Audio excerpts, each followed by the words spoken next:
hoosaayada golaha wakiilada waxaan maalmahan ku wada jirnay inaanu ku warino gobolada dalka waxaan soo marnay Boorama Gabiley Bulugubadle iyo gobolka Daadmareed waxaan u gudubnay Laascaanood Caynabo iyo Calgabo ruuxaantii si rasmi ah ayaan ugu codsanay halkan mareynay oo u soo gudbinay barasaabka gobolka inaan la kulmayno istuyaasha gobolka iyo dowladda hoose ee magaalada Burco ruuxaantii waxa aan la kulanay waxaan filaynin waxaan idin sheegayaa annagu waxaan ka duulaynaa qodob dastuuri oo oranaya in aan xaq u leenahay inaan u yeedhno mas'uuliyiinta qaranka oo dhan meel kasta joogo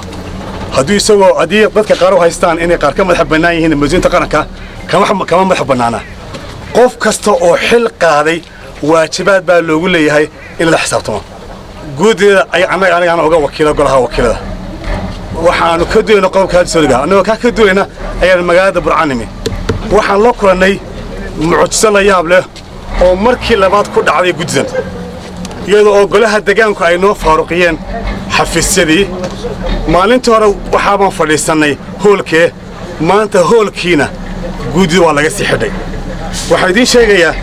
waxaan ka duulaynaa dowladda hoose waxa ansixisaa oo ay ka shaqaysaa miisaaniyad oo iyadu ay samayso ahna wax qabadka ay doonayso wax ku qabato ummadda gobolkii soo doortay wax ugu qabato waa waajib marka laga hadlayo cilmiga managementka ama cilmiga maamulka in meel kasta oo ay caynkaas ka jirto in accountability in la xisaabtamo jiro waxaan halka ka cadeynayaa in 2013 ay miisaaniyadda dowladda hoose ahayd 392,700 miisaaniyaddii ay samaysteen 2014 waxa ahayd 2,224,825 miisaaniyaddii ay ansaxsadeen 2015 waxa ahayd 1,147,804 halkaa waxaa ka aragtaa lacagta intaa leeg iyo kharashka intaa leeg ayaa u baahan in lagala xisaabtamo xilka ay ummaddan loo soo doortay ay u hayaan baa muhiim laga xisaabtamo hada waxaa ceeb ah oo fadeexad ah in aanu ognahay in mashaariic fara badan oo sanadaha ku jirtay in aan la hirgelin oo aanay qabsoomin waxaa ceeb ah oo fadeexad ah in laga cararo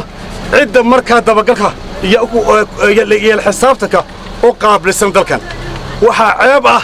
in la xidho xafiisyada waxaa ceeb ah in laga cararo orod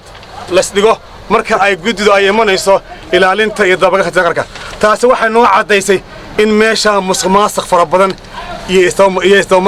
isdabamarin badani ay ka jirto waxaan leeyahay oo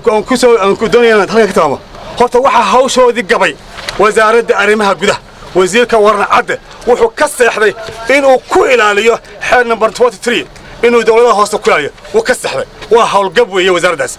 waxaa kaloo hawlgab ah hanti dhowrihii guud ee qarankani igu igmaday inuu dabagal ku sameeyo meel kasta oo hanti taalo isaguna waa hawlgab waxaanu shaqo ka dhigtay oo kaliya inuu marka qof meel ka hadlo inuu jawaabo waxa ka maqnaaday erayadii oo waxay noqotay inuu ku ekaaday eraya ee shaqadii ka maqnaatay